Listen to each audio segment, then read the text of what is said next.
Pour retrouver Ibrahim Diallo, responsable des opérations chez le FNDC. Il est en direct. Bonjour, monsieur Diallo.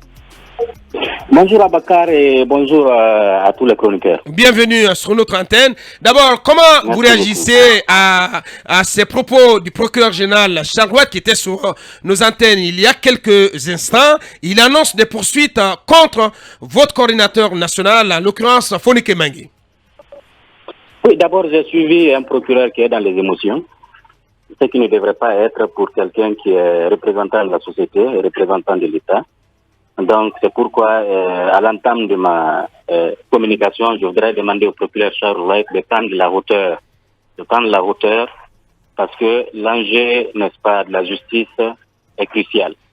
Deuxièmement, je voudrais rappeler qu'il a fait passer des informations sur votre antenne qui sont des contre-vérités.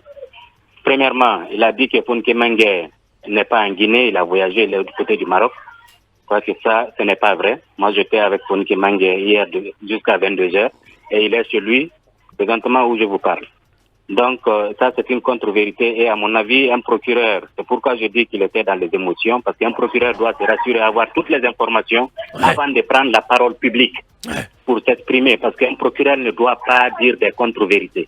Ça, c'est la première des choses. Deuxièmement, par rapport à Diani Alpha, il vous a dit tout à l'heure que Diani Alpha a dit que tous les membres du CNT sont des Blackouro. Non, mais ça, il ne l'a jamais dit. Vous avez la publication de Diani Alpha, les captures circulent un peu partout. Ce n'est pas de cette manière que Diani Alpha s'est prononcé. Ça, c'est encore une contre-vérité. Je voudrais rappeler au procureur de la République que nous sommes dans une transition, certes. Il a parlé de régime d'exception, mais nous sommes dans un régime qui est gouverné par une charte de la transition où la Guinée a opté pour le respect des instruments juridiques internationaux auxquels notre pays a souscrit. Donc pour les militants pro-démocratie que nous sommes, FNDC, ni la prison, ni les intimidations, ni les menaces de poursuite ne feront reculer un membre du FNDC. Parce que ça soit très clair. Il vous a rappelé tout à l'heure, il y a Fonike Mengue dont il s'agit. Il a passé combien de temps en prison avec les menaces et toutes les propositions. On lui a demandé de faire une lettre de pardon. Il a refusé. Mais il ne peut pas menacer des membres du FNDC par rapport à une entreprise d'emprisonnement. Et je rappelle, depuis hier, nous avons reçu des informations que M. Charles Wright aurait reçu des instructions au plus haut niveau de l'entourage de la partie toxique du CNRD de pouvoir inquiéter les membres du FNDC. Et hier, en même temps, M. Charles Wright, en voyageant, il a tenu ses propos, il s'est confié à une autorité morale de la Basse-Guinée pour répéter les mêmes choses, pour dire que Fonike Mengue s'est attaqué à lui et qu'il va régler son compte à Fonike Mengue. Nous avons reçu toutes ces informations. C'est pourquoi je dis qu'il doit prendre de la hauteur. Ce n'est pas une affaire personnelle, ça. Ça, c'est une affaire d'État. Il est aujourd'hui un représentant du ministère public, un représentant de l'État, un représentant de la société. Donc, il doit prendre la hauteur. Mais il estime tout de même, Ibrahim Diallo, que Fonike Mengue, votre coordinateur national, s'est attaqué à la justice. Je ne sais pas dans quel propos, dans quel terme, qui serait attaqué à la justice. Est-ce que, pour vous, cela devrait lui valoir une poursuite? Non, Fonike Mengue ne s'est jamais attaqué à l'institution judiciaire. Mais le procureur qui dit qu'il est le représentant de la société, il est assujetti à des critiques. Il a tout simplement évoqué qu'un procureur général, il n'a même pas parlé de son nom. Il dit un procureur général qui est issu d'un régime de coup d'État, qui n'est ni légitime ni légal. Mais attends, même un citoyen ordinaire peut tenir ses propos. Ça, c'est des critiques qu'on peut faire, que tout citoyen peut faire. Ce n'est pas l'institution judiciaire qui a été attaquée. S'il met ça au compte de l'institution judiciaire, je crois que vous pouvez apprécier.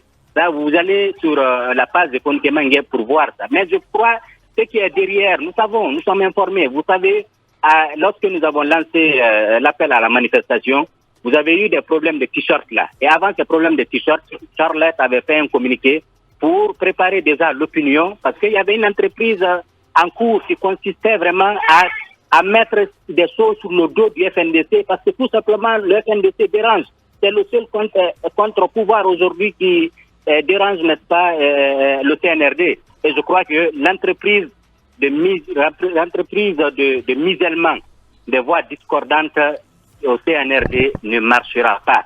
Tous les membres du FNDC sont ce jeu. Si le procureur souhaite aller arrêter tous les membres du FNDC, il a la carte blanche, il peut aller arrêter, mais bonjour aux conséquences. Alors Ibrahim, Avant dernière question. Oui, en clair, que comptez-vous faire? Non, mais ce qu'on compte faire par rapport au FNDC, l'acte n'est pas posé. Quand il pose l'acte, déjà, nous allons sortir tout à l'heure un communiqué dans les 20 minutes.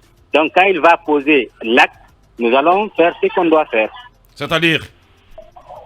Non, nous tirerons conséquence de l'acte posé. Non, vous n'allez pas encore programmer une manifestation à cause de la sortie du procureur général. Non, c'est pas le procureur général. Ceux qui sont derrière sont connus par le FNDC. C'est pas le procureur Qui sont général. Qui sont derrière? C'est une entreprise, je vous dis, dictée par l'entourage toxique du CNRD qui consiste à s'attaquer au FNDC, à s'attaquer aux membres du FNDC. Donc vous pensez qu'aujourd'hui, au sein du CNRD, il existerait un plan de liquidation du FNDC? Mais bien entendu, vous avez vu ici, l'entreprise de liquidation avait commencé. Ça n'a pas marché dans l'opinion, ça n'a pas passé. Maintenant, on veut passer par la justice et à travers Charles Wright pour procéder à cette entreprise de dissolution du FNDC en inquiétant ses membres. Mais je vous assure, Aboubacar, le peuple m'écoute actuellement. Tous les membres du FNDC sont prêts aujourd'hui à assumer toutes les conséquences de leurs opinions, toutes les conséquences de leurs convictions. Donc absolument rien ne vous fera reculer. Rien ne fera reculer un membre du FNDC. Rien, absolument rien, parce que tout ce que nous le faisons dans le cadre du respect de la loi. Et il vous a dit tout à l'heure, la justice a prouvé, et puis l'histoire a prouvé que à toutes les fois que nous avons été arrêtés, inquiétés, c'est parce que tout simplement le pouvoir voulait niveler les voix discordantes. Et il en est sorti rien parce que nous ne commettons pas d'infraction. Nous faisons tout dans le cadre du respect de la loi. Et je crois que Charles Wright, puisqu'il s'est engagé dans cette entreprise, je crains pour sa carrière. Bien, dernière question. Voilà, on va faire une corrélation entre ces annonces du procureur et les conclusions du sommet. Allez-y, Talibé. Oui, vous avez produit un communiqué dans lequel vous estimez que vos revendications ont été prises en compte par le sommet des chefs d'État de la CEDEAO à travers son communiqué final. Est-ce que vous pensez que, en tout cas, les chefs d'État ont vu juste en se bornant à faire une nouvelle injonction aux autorités guinéennes afin de produire un nouveau chronogramme avant le 1er... Chronogramme acceptable. Acceptable, avant le 1er août prochain. Bien sûr, d'ailleurs, nous avons salué la sagesse et l'objectivité qui ont caractérisé la décision de la CEDEAO, parce que en amont, les sanctions ne sont pas souhaitables, ni par le FNDC, ni par la CEDEAO.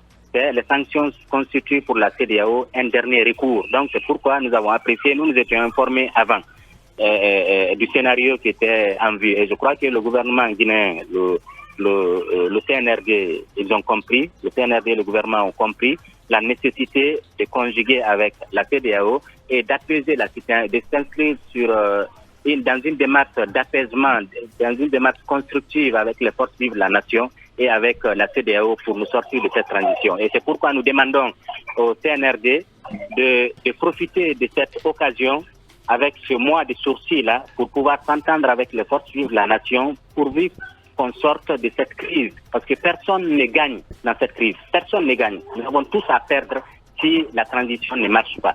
Donc c'est pourquoi nous saluons cette décision de la CEDEAO et nous invitons le PNRD également à faire preuve de sagesse, pour s'inscrire dans la logique de la mise en œuvre des recommandations de la CEDEAO en facilitant le travail du médiateur désigné par la CEDEAO pour le travail, mais aussi à consolider le cadre de dialogue qui est déjà mis en place et présidé par le Premier ministre Mohamed Bouyaboubi. Voilà qui est bien dit, Ibrahima Diallo, responsable des opérations chez le FNDC, un directeur sous film. Grand merci à vous, monsieur Diallo. Merci d'avoir accepté de prendre la parole chez nous ce matin. Voilà, donc c'était Ibrahima Diallo. Le temps nous est compté, hein, on ne pourra pas du tout analyser et commenter ces différents propos. On le fera forcément demain, parce que ça va faire forcément la une de l'actualité. Alors, Mirador continue à présent notre dossier d'enquête du jour.